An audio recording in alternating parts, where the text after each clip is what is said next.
Olá, olá, meu povo! Bom dia, boa tarde, boa noite.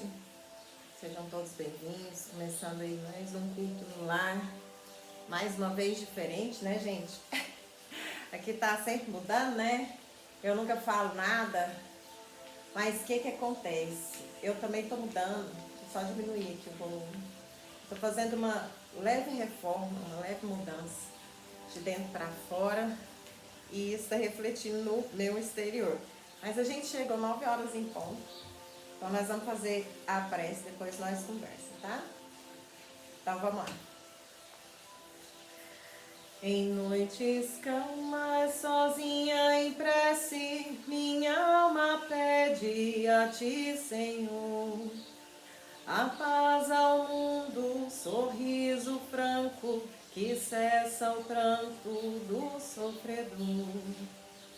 E agradece o dom da vida e a alegria de te encontrar.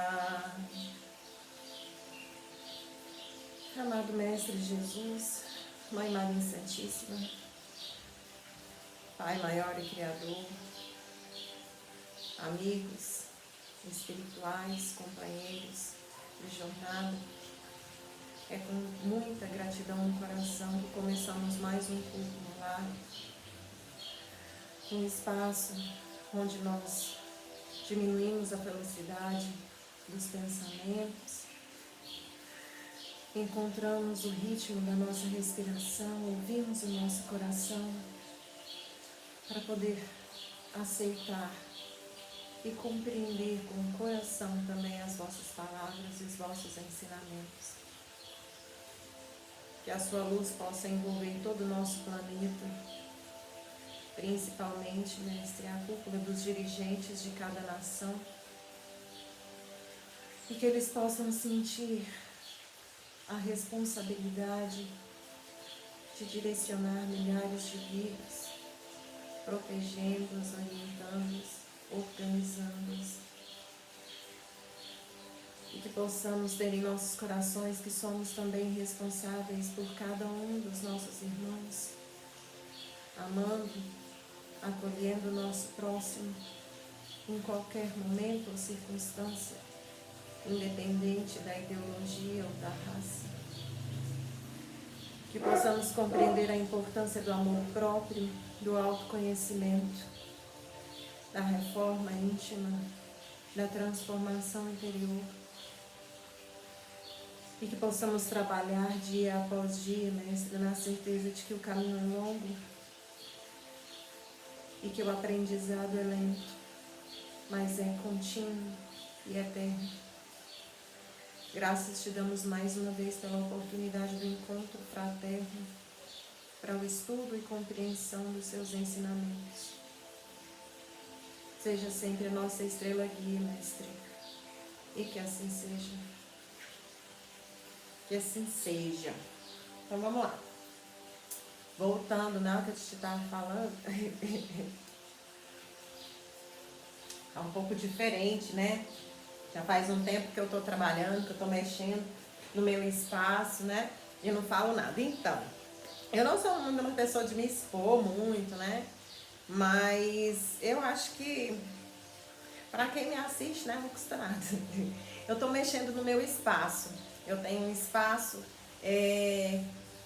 que eu medito, eu atendo reiki, eu corto cabelo, eu faço tudo aqui, né? E eu tô com a intenção de voltar a dançar, não de forma profissional, como eu fazia antigamente, mas eu quero voltar a ensinar, né?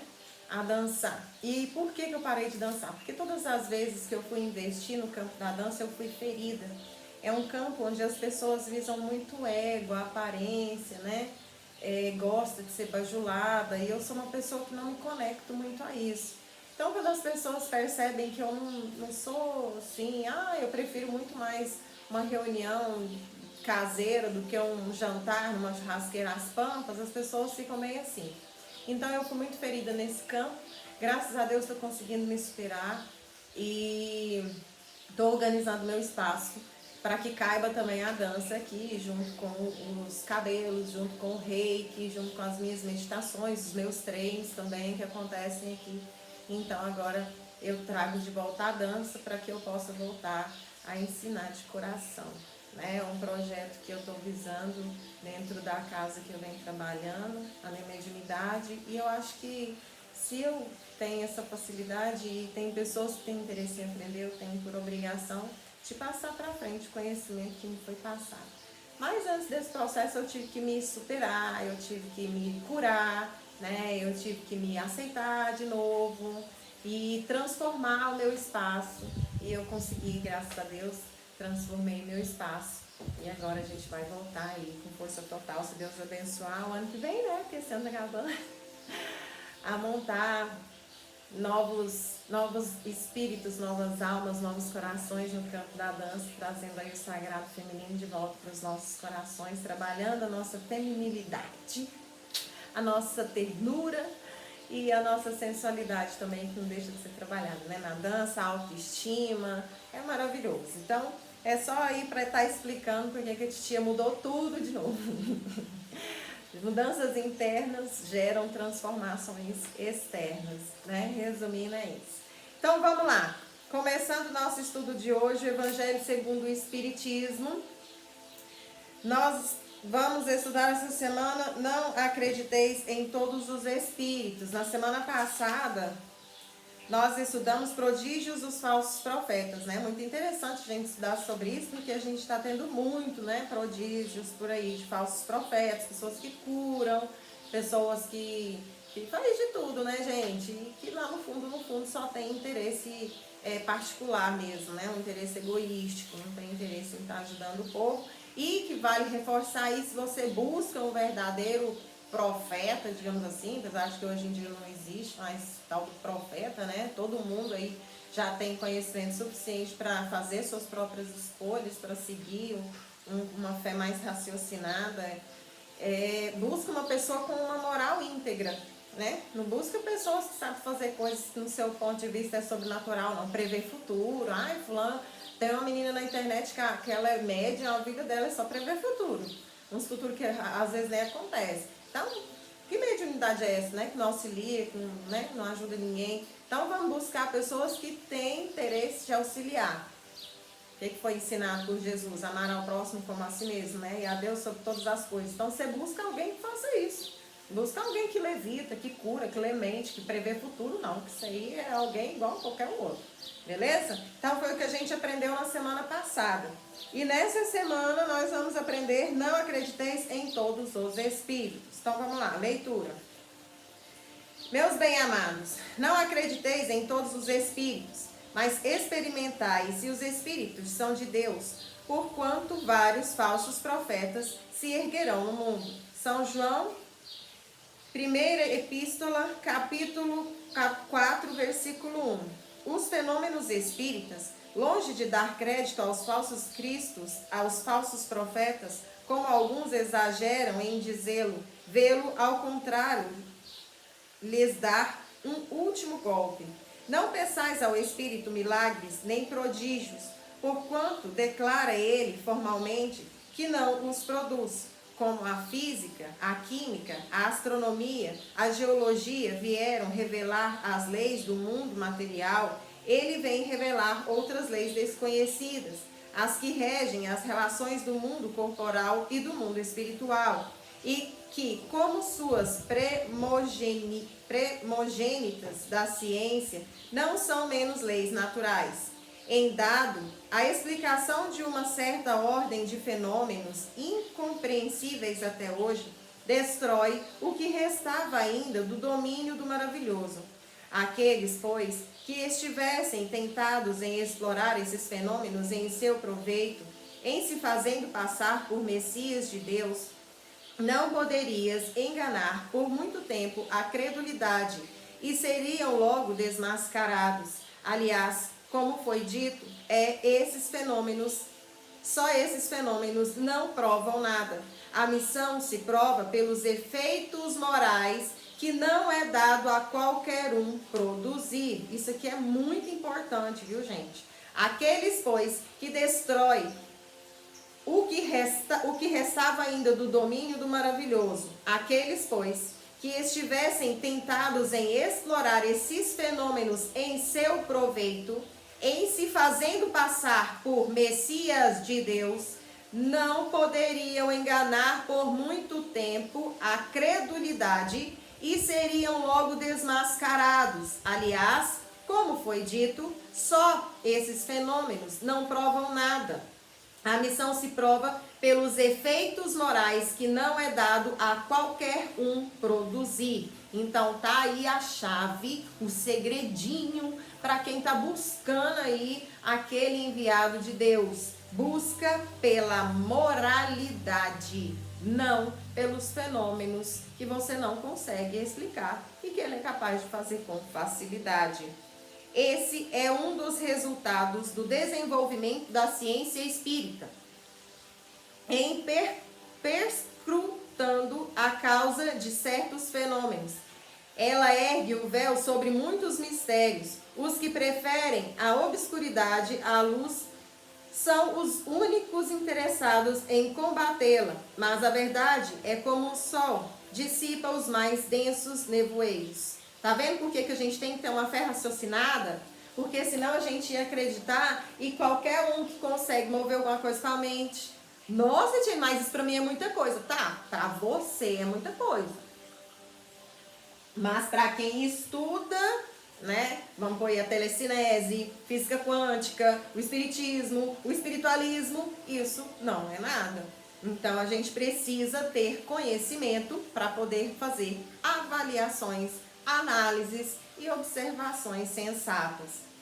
O espiritismo vem revelar uma outra categoria bem mais perigosa de falsos cristos e de falsos profetas que se encontram não entre os homens, mas entre os desencarnados. A dos espíritos enganadores, hipócritas, orgulhosos e pseudo-sábios que da terra passaram para a erraticidade e se adornam com nomes venerados para procurar graças a máscaras com a qual se cobrem recomendar ideias, frequentemente as mais bizarras e as mais absurdas. O que isso quer dizer? Que tem muito espírito, muitas pessoas, vamos trazer assim para a linguagem mais comum, tem muitas pessoas que morrem acreditando ser pessoas importantes nesse campo. Quando eu estava encarnado, sabe? Eu tinha capacidade de fazer telecinese, eu mexia as coisas com a mente, eu ligava e desligava aparelhos, né? Eu queimava a bateria do meu carro de vez em quando, as coisas assim loucas, não podia passar raiva que eu ligava a televisão tocando na geladeira, umas coisas esquisitas, né? Pois é, minha filha, aí comecei a achar que eu era escolhido de Deus. Comecei a pregar. Falar que eu era superior, que eu era não sei o que, que eu era não sei o que, que eu era não sei o que, desencarnei. E aí quando eu desencarnei, eu vi que eu não era nada. Eu era só um pobre, coitado, médium, que devia demais, precisava trabalhar dobrado. E por isso eu vim com a mediunidade de efeito físico, para que eu pudesse curar as pessoas que viessem até mim, pedindo ajuda, pedindo auxílio, né, pedindo suporte. Aí eu entrei na bitolação, achei que eu era mágico, ser especial, ascensionado e tal. E aí, puf, tomei naquele lugar. Aí quando eu chego lá no plano astral, eu vou aceitar essa situação? Alguns sim, né? Alguns têm a humildade de aceitar, mas outros não. Aí eles se transformam em espíritos enganadores. E eles começam a mandar mensagens em nome de pessoas famosas. Por exemplo, Chico Xavier mal tinha desencarnado, coitado de Chico. Já mandava uma mensagem no nome de Chico. Aqui é Chico Xavier. Acabei de chegar aqui no plano astral. Menina, que é ótimo. Tô aqui na torre, uma cobertura maravilhosa no Vale das Flores. Nem passei nosso lar. Não, nosso lar tava muito cheio. Era uma coisa mais exclusiva. Não, gente, pelo amor de Deus. Então tem muita gente que acredita, né? E cai por quê? Porque não tem humildade. Não tem a capacidade de avaliar o seu comportamento para saber se tem mesmo capacidade de receber um espírito dessa grandeza, uma mensagem do espírito dessa grandeza, dentro de todos no mundo. Por que esse espírito escolheu logo eu? Nossa, logo eu. Nossa, tô demais, né? E ver a coerência da mensagem encaminhada. Essa mensagem encaminhada é útil para a humanidade? Ela auxilia no coletivo? Ou ela vem só para ressaltar, né, no seu ego, para o povo ver que você é um espírito muito evoluído e recebeu uma mensagem, um espírito famoso? Né? Então, tudo isso tem que ser analisado e com muita seriedade, sensatez e equilíbrio. Continuando.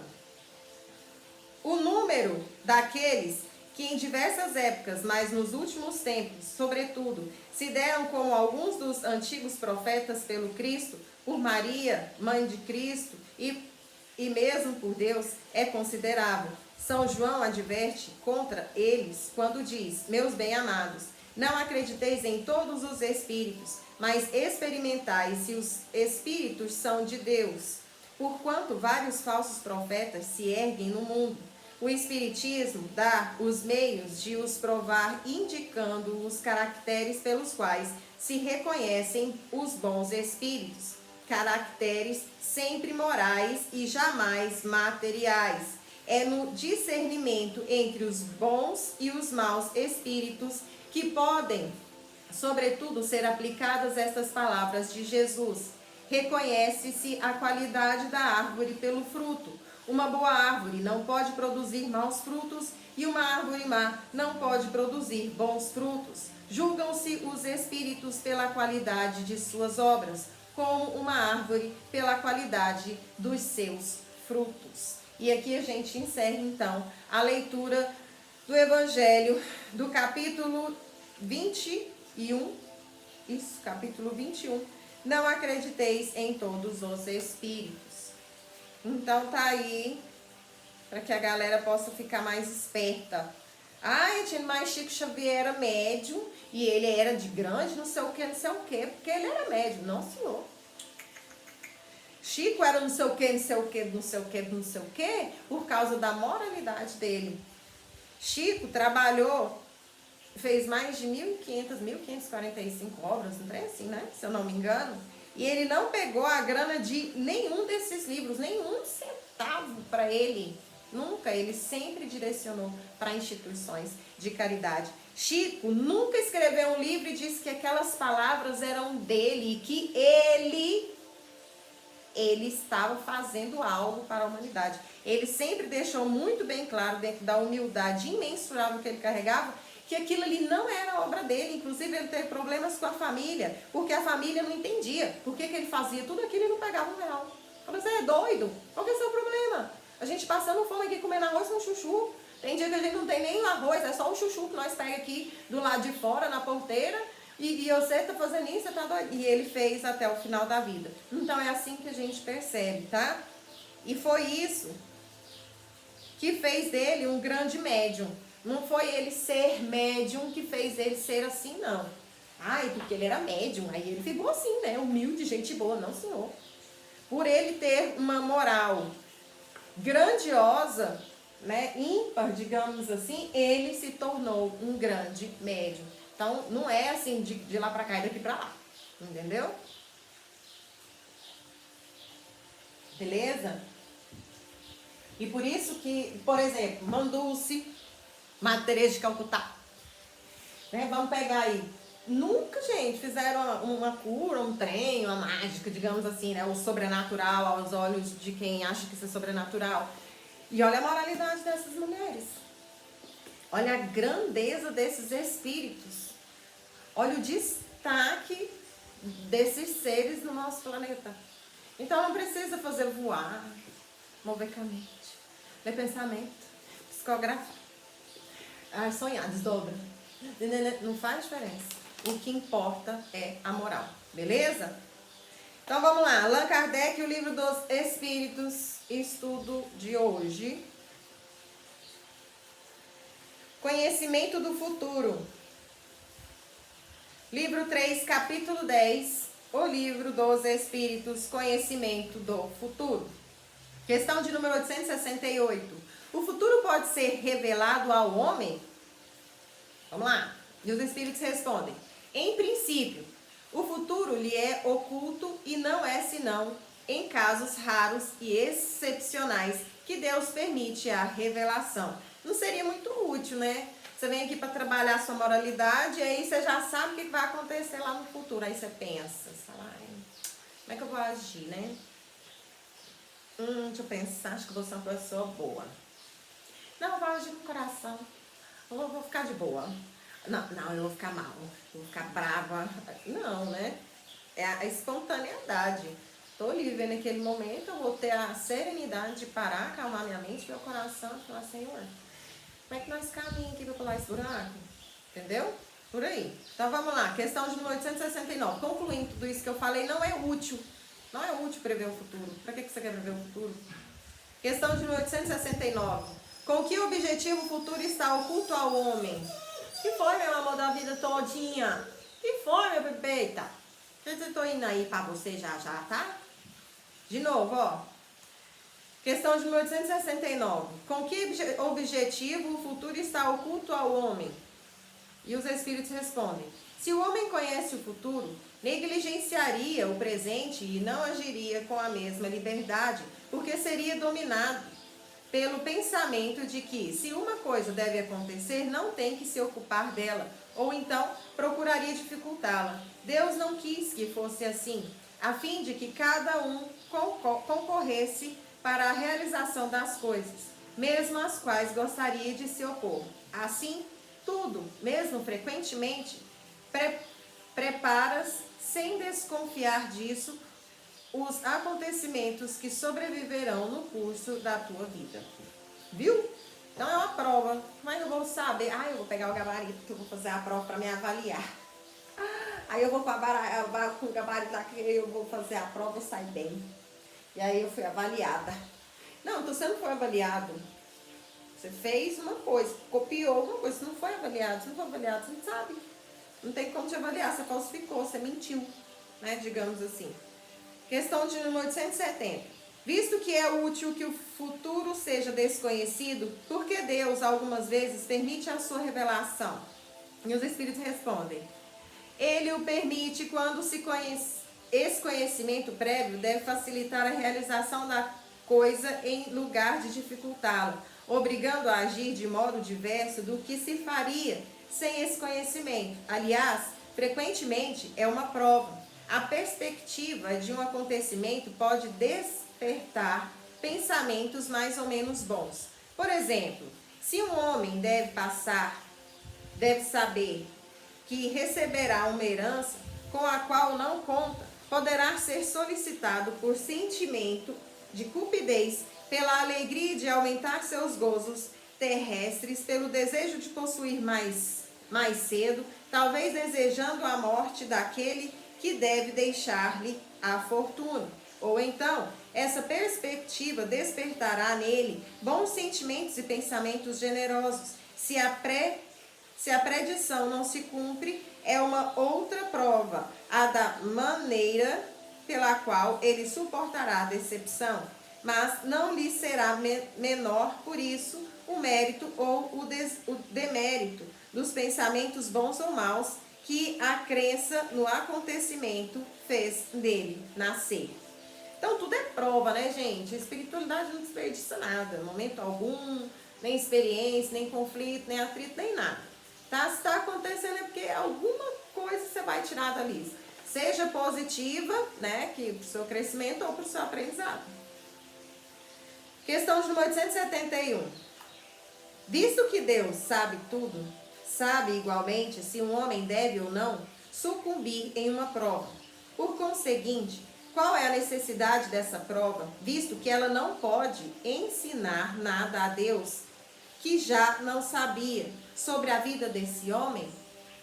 E os espíritos respondem, uma resposta nona, e depois uma nota de explicação. Vamos lá.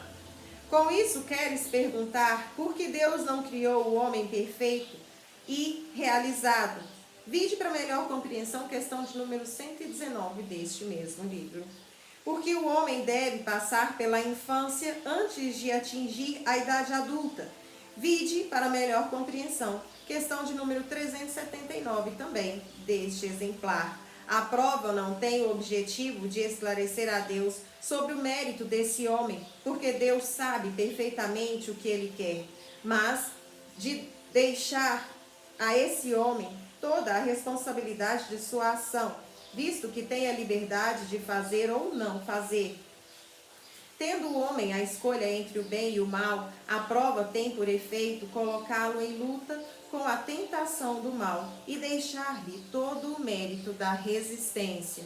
Ora, visto que Deus sabe muito bem e antecipadamente se ele triunfará ou não, não pode, em sua justiça, nem puni-lo, nem recompensá-lo por um ato que ainda não tenha praticado. Para melhor compreensão, vide questão de número 258 deste livro. E aí vem uma nota de explicação, né? Porque realmente, de fato, foi uma leitura um pouco complicada, né? Fora do comum das que a gente tem o hábito. Ai, gente, vocês não reparam na minha bagunça aqui, não. Então, vamos lá. Assim, o é entre os homens. Por mais capaz que seja um estudante, por mais certeza que se tenha de o ver triunfar, não se lhe confere nenhum grau sem exame, quer dizer, sem a prova. Da mesma forma, o juiz não condena um acusado senão por um ato consumado, e não pela previsão de que ele pode ou deve consumar esse ato. Quanto mais se reflita sobre as consciências que resultariam para o homem o conhecimento do futuro, mais se vê quanto a providência foi sábia ao ocultá-la. A certeza de um acontecimento feliz o mergulharia na inanição, e a de um acontecimento infeliz no desencorajamento. Em um outro caso, suas forças estariam paralisadas. Por isso, o futuro não é mostrado ao homem senão como um fim que ele deve atingir por seus esforços, mas sem conhecer o processo pelo qual deve passar para atingi-lo. O conhecimento de todos os incidentes do caminho diminuiria sua iniciativa e o uso de seu livre-arbítrio, e ele se deixaria arrastar pela fatalidade dos acontecimentos, sem exercitar suas faculdades. Quando o sucesso de uma coisa está assegurado, ninguém se preocupa mais com ela, né? E faz sentido mesmo. Perde até a graça. Ah, não, eu vou ganhar. Ah, vou fazer isso não. Ah, eu sempre perco. Eu nem vou competir. Então é mais ou menos assim, né? E o tal do destino, eu tô predestinado. Tô predestinado a evoluir. Essa é a única predestinação que você tem na vida. É só isso que você sabe. O resto, a Deus pertence, né? Então, vocês param de ficar admirados com quem prevê futuro. Porque pessoa que se preocupa, médium que se preocupa em ficar falando do que vê lá na frente, é médium que não tem conhecimento da necessidade do trabalho mediúnico, do que realmente foi feito, para que serve, por que é médium e está perdendo tempo de vida. Nós não somos instrumentos de shows, espetáculos, né? Não é um circo, é um trabalho. E você médium que usa isso para poder chamar atenção, só chama a atenção de quem não tem conhecimento. As pessoas que têm conhecimento no campo mediúnico, elas ficam com dó de você. Olha, lixa lá. Vamos ver até quando. Quer fazer um bolão? Então é mais ou menos assim. Se você tem essa crença e é médium, se atente para o tempo que você está perdendo, porque o prejuízo é grande, viu? Experiência própria. Então vamos lá. Ai, vamos nesse aqui. Ai, não sei. Sou libriana, sou indecisa. Tá, vamos ficar com esse aqui mesmo. Solução. Não é o fim que traz a solução. Ao contrário, a solução é que determina o fim do problema. Nem sempre a solução consiste na vitória nossa. Por vezes, a nossa melhor solução é a derrota fragorosa.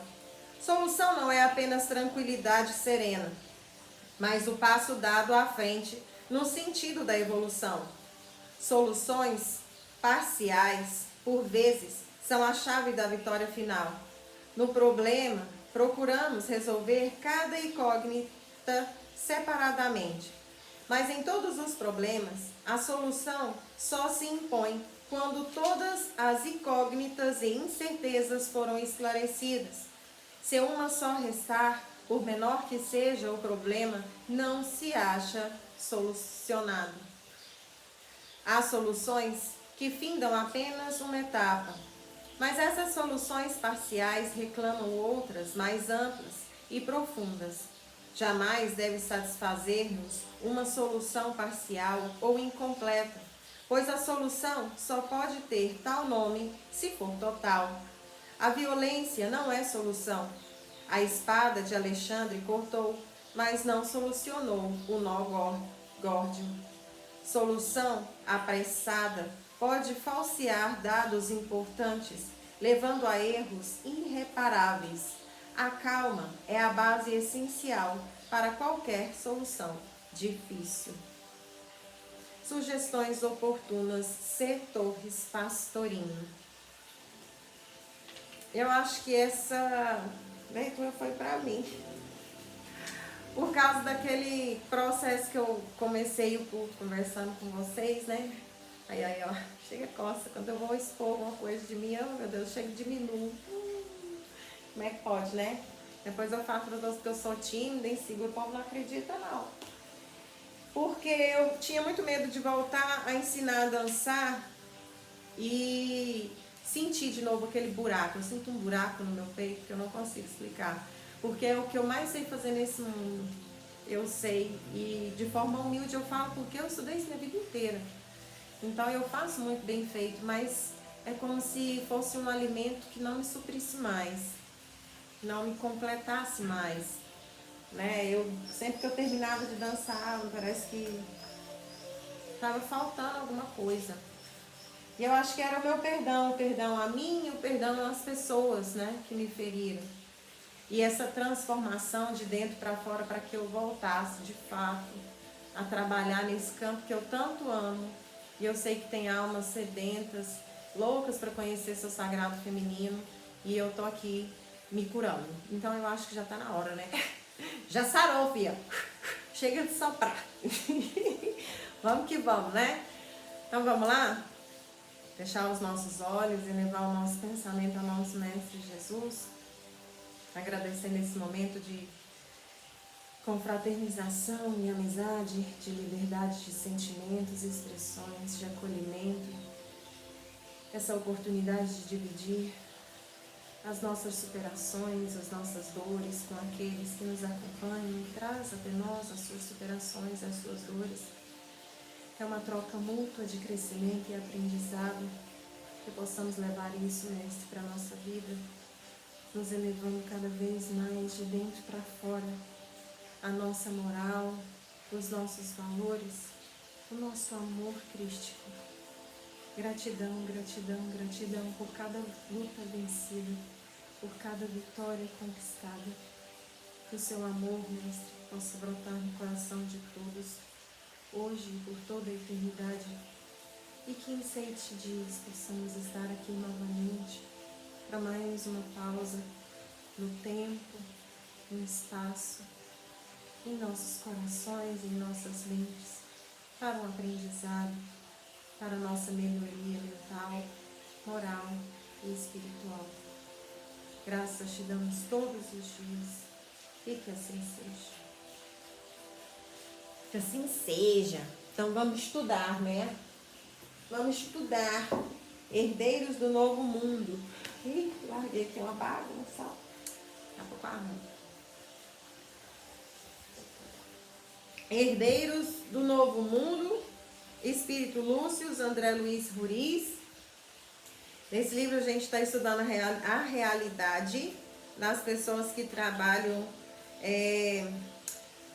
com o espiritismo, com o estudo da fé raciocinada. Não só o espiritismo, não, o estudo da fé raciocinada, porque a gente tem aquela ilusão de que, nossa, fulano é tão culto, né? Fulano conhece tantas coisas, fulano tá sempre de alta astral. Mas, gente, são provas e provações uma atrás da outra, como qualquer outra pessoa, tá? Às vezes umas mais pesadas, outras mais leves, mas o que vem trazer esse livro é que esse processo de seleção de joio e do trigo, ele cabe a todo mundo. Não veio ninguém aqui de Messias, não. Os Messias já vieram, já foram embora. Eles já ajudaram o que eles tinham para ajudar. Eles já ensinaram o que eles tinham para ensinar. Igual o Chico, ó, as últimas palavras de Chico para o público, antes dele desencarnar, foi: eu fiz a minha parte, agora é com vocês. E ó, beijo, tchau. Beijo para quem fica. Tchau para quem vai. Entendeu? Então, é a nossa vez de unir as forças, consciências e fazer a nossa parte. E esse livro vem ensinar isso, que a gente está no mesmo barco, no mesmo processo, e que muitas vezes os médiuns que atuam ali, né, digamos assim, na linha de frente, fazendo psicografia e dando passividade e psicografando livros e blá blá blá blá, às vezes tem uma luta muito maior, né? Tem um processo muito mais doloroso do que quem assiste. Desculpa. Vamos lá então. Novas observações. Nós finalizamos aí o capítulo que fala sobre a família, né? A primeira família, o primeiro caso da família que a gente vai estudar, que é uma família muito bem favorecida. Na verdade, são 3 famílias, 2 empresários e um contador que trabalha para esses 2 empresários que estão falindo. Consequentemente, os 3 estão falindo devido à moralidade fraca, né? A ausência de cultura financeira, cultura de valores, dá muita importância para o que é matéria, pouca importância para o que é conhecimento. Consequentemente, o que acontece? Dura pouca matéria, né? O dinheiro vai rápido, o controle ele é escasso, o equilíbrio, a sensatez, né? Ali na harmonia também, isso tudo é escasso. Então, vem aí uma cadeia de acontecimentos que vai fazendo com que o que antes era fartura, vira escassez. Então vamos lá, novas observações.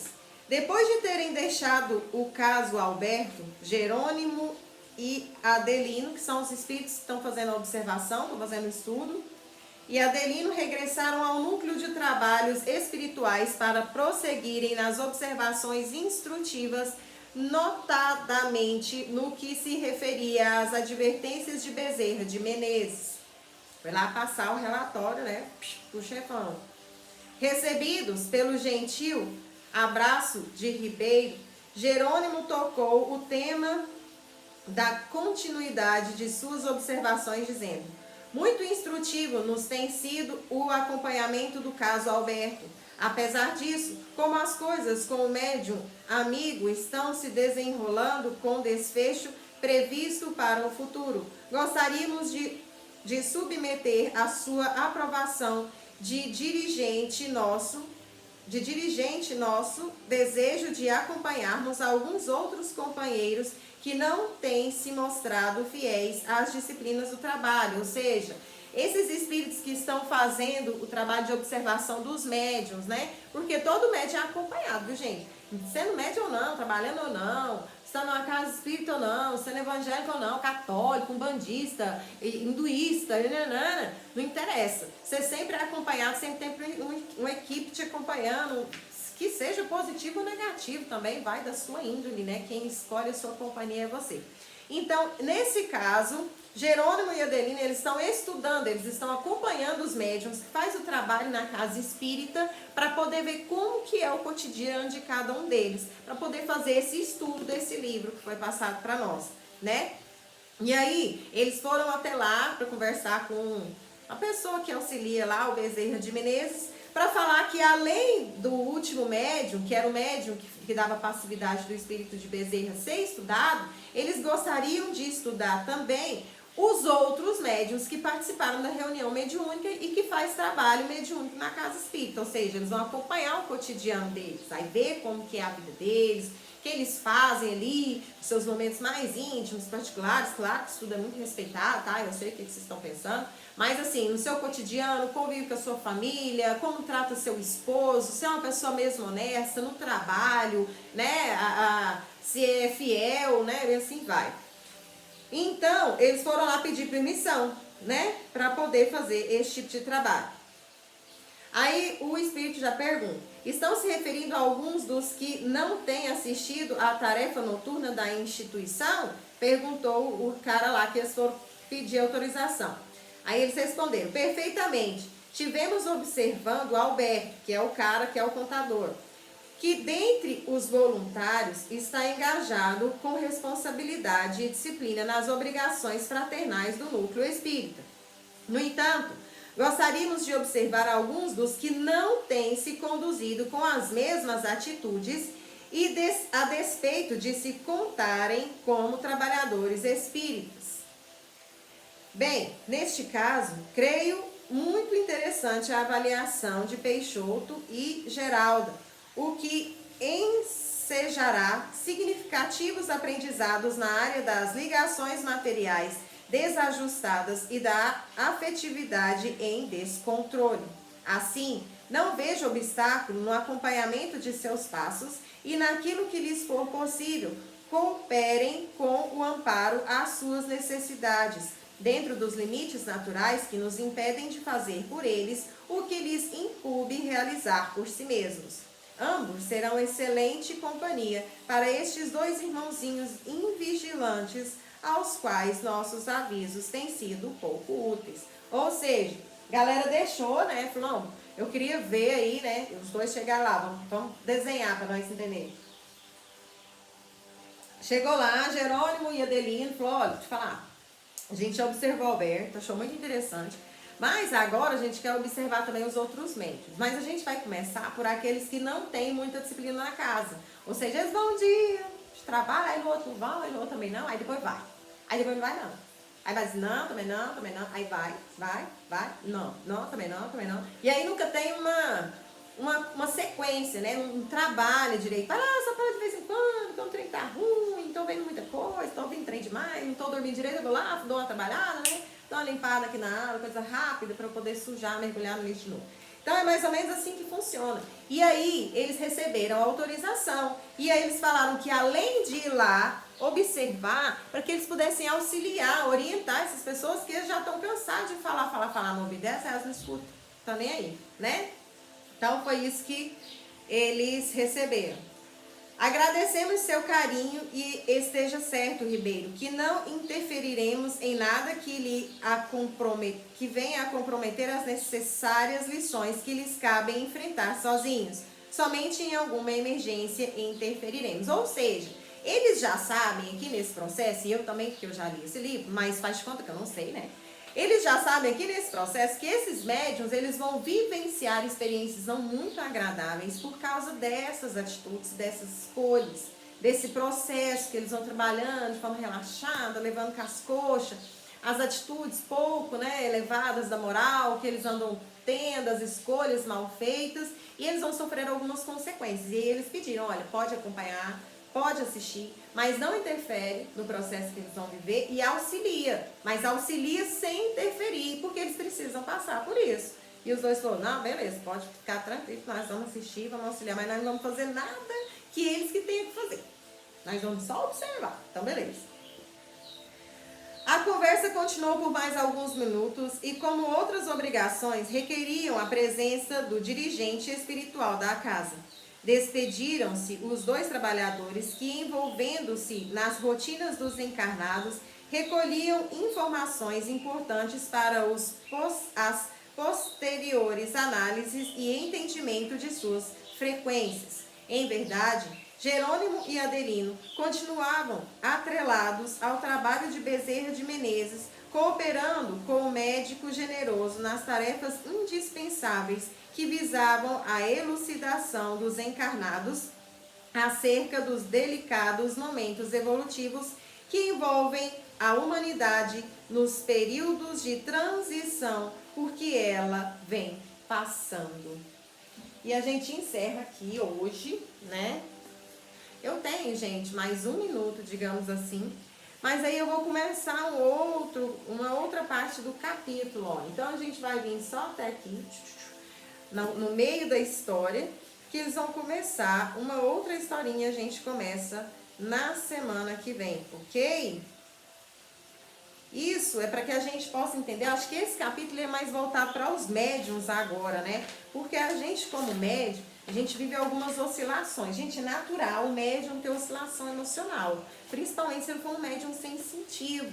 porque ele vai sentir as energias do ambiente. Então, ele vai acordar de boa, aí ele vai chegar num lugar público, ele vai ficar saturado, aí ele vai sair de lá, ele vai estar desgastado, mole, aí ele vai encontrar uma pessoa com energia mais positiva, aí ele vai ficar legal de novo, aí ele vai chegar em casa, e aí ele vai ver a elétrica que o filho dele fez, aí ele já passa, vira bruxona, como diz meu marido, ele fala que eu viro bruxona, já fica nervoso. Então a vida do médium é uma constante, principalmente o médium que não trabalha e o médium que não estuda.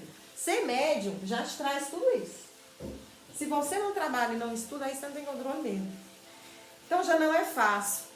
Quando você não leva o trabalho a sério, fica mais difícil ainda, né? Então esse livro, esse capítulo desse livro vem mais para os médiums que atuam, mas atuam dessa forma, meio mais relaxado, sem preocupar com nada. Tô aqui, mas não tô, vem quando dá, né? Não conta comigo não, eu estarei doente no dia do trabalho, tá? Então é isso que vem trazer e tem consequências, tá bom? E que possamos nos atentar para as nossas obrigações, porque não foi fácil fazer com que a gente reencarnasse aí para mediar os dois mundos, para que agora a gente trabalhe assim de forma tão relaxada. Um beijo no coração de vocês, gratidão pela companhia e semana que vem estaremos aqui novamente, tá bom? Uma boa semana, gente. Tchau, tchau.